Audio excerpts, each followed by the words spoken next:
So here is a Schmincke Supergranulation set.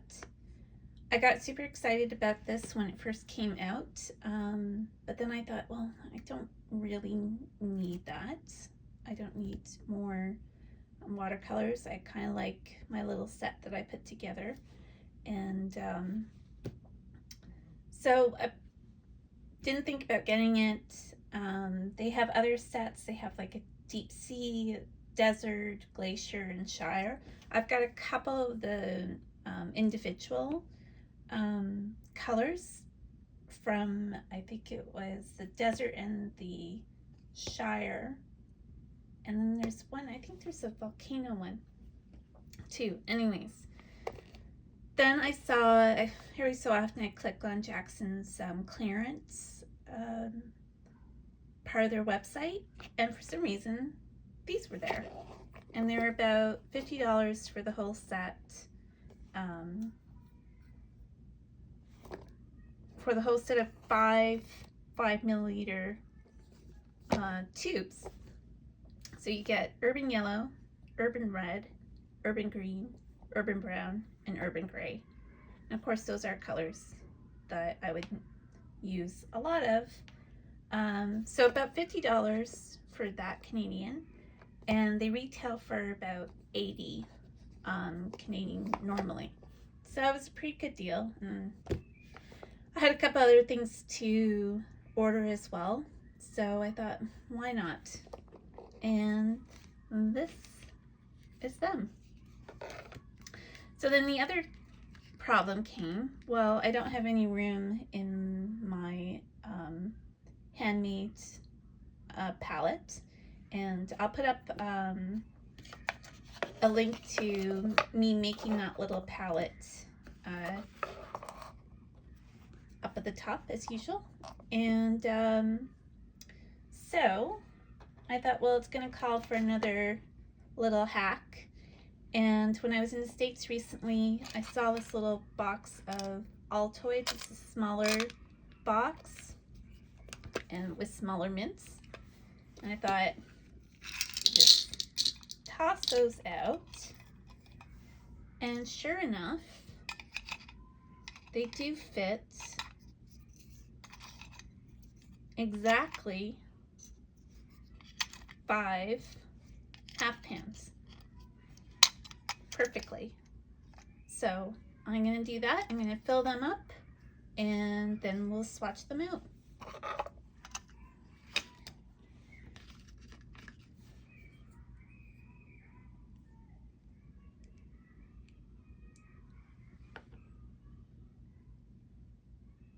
I'm not going to fill them too much.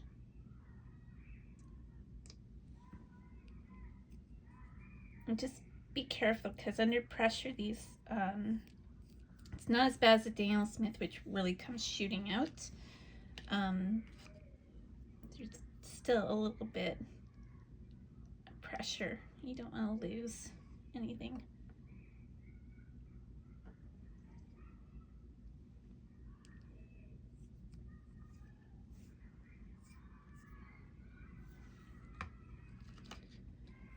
And urban green.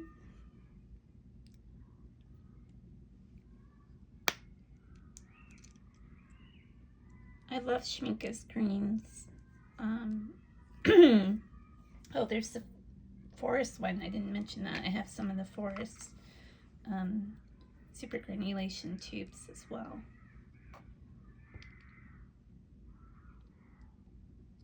There we go. That's the urban brown. And then urban gray.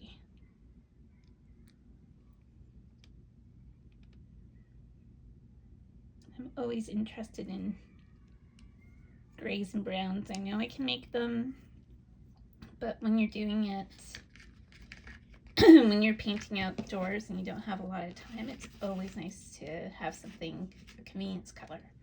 So if you don't like having them not perfectly, I always just find this is a little bit wasteful though if I do that. I know somebody will comment about it.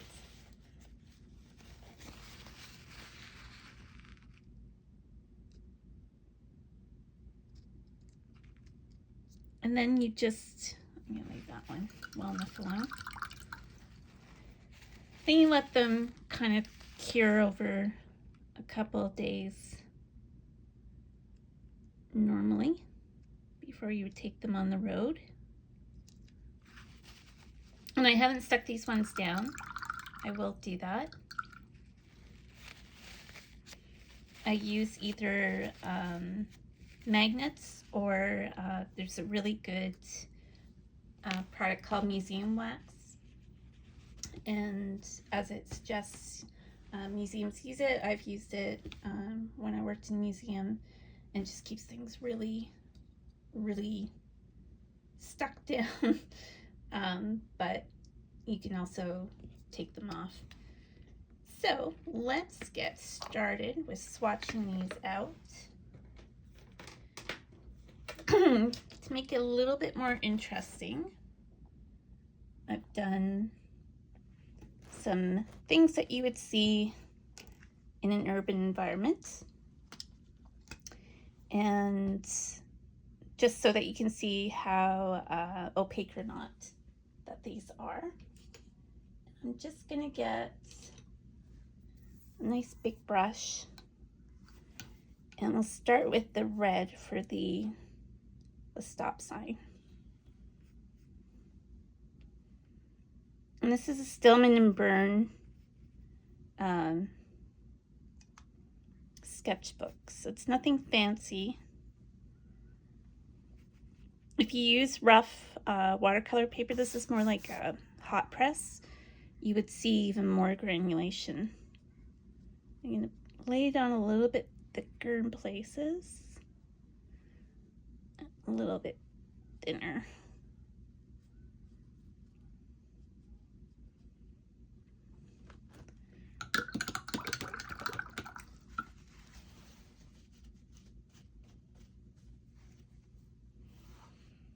And then urban gray for this little skyscraper scene.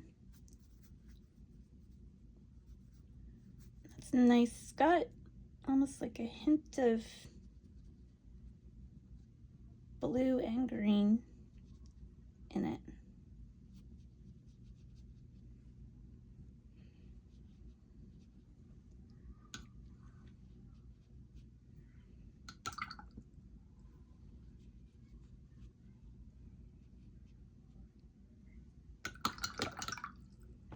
And of course, a yellow cab.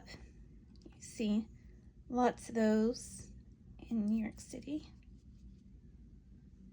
I'm not sure if that is clean enough.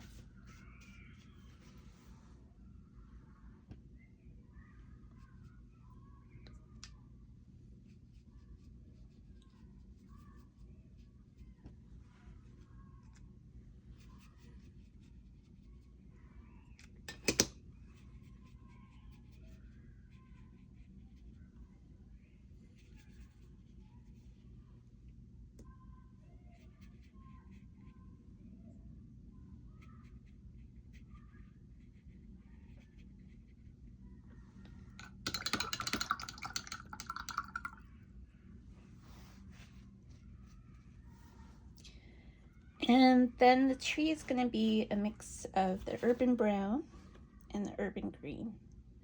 So let's start with maybe the trunk and go from there. That's a really kind of black sort of brown. Like there's a bunch of trees in the background.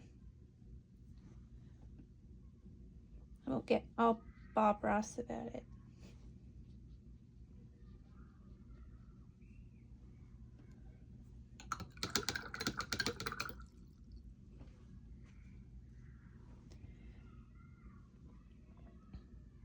And then the urban green. Now what you'll find, what I'm finding, is that they're very, very muted colors, which I like. I'm a big muted color kind of fan. Especially with the greens, because a lot of, if you see my videos before, you know I'm obsessed with greens, and it's really difficult to find ones that look natural, and this does.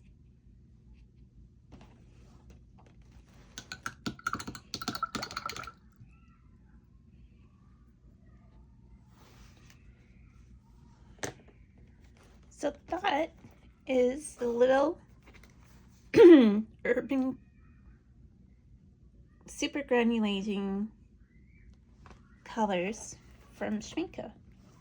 And I'll leave a link down below for where I got them. And maybe they'll still be on sale, I don't know. But it's nice to have this little mini palette. I might even just take out that and reduce my palette and see how things go. Like this won't be suitable for mixing paint because, you know, it's just bare tin.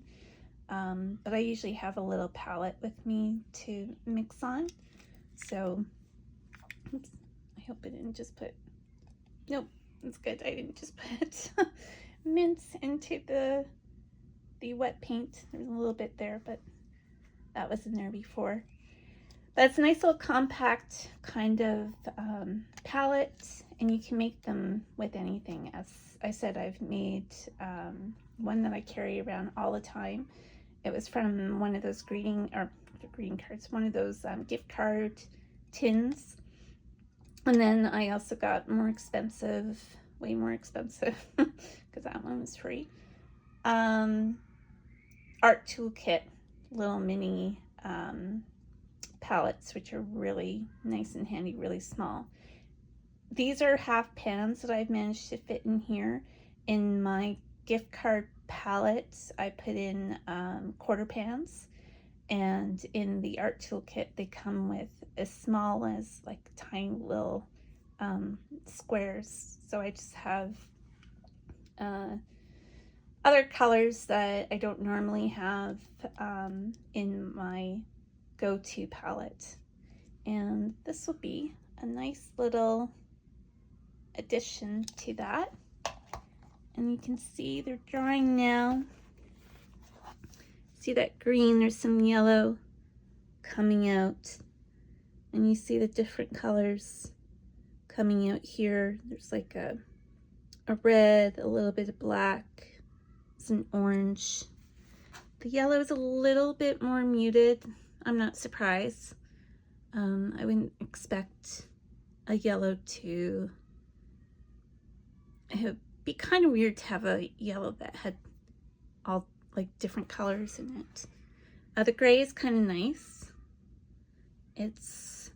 I put a little bit too much water, and you can see there's cauliflower happening. But you can also see the different colors that are coming out as it dries. And the red is a little bit more subdued, less colorful, but you do see different hints of different tones of red. So it's a nice little palette to have, and I think I will get use out of it. And as usual, I will put a PDF scan of this on my website under color charts under Schmincke, and you can download those for free and have a better look at them, especially as dried. These are basically dry right now. So there you go. I'm glad I got them. I wouldn't have wanted to pay full price. I have a Schmincke palette that I've put together, and I don't think I will add that. I'll just keep them in this little palette as a ancillary sort of palette to the big Schmincke palette that I have. But there you go. That is the Supergranulation Urban Limited Edition set by Schmincke. Thanks so much. Bye.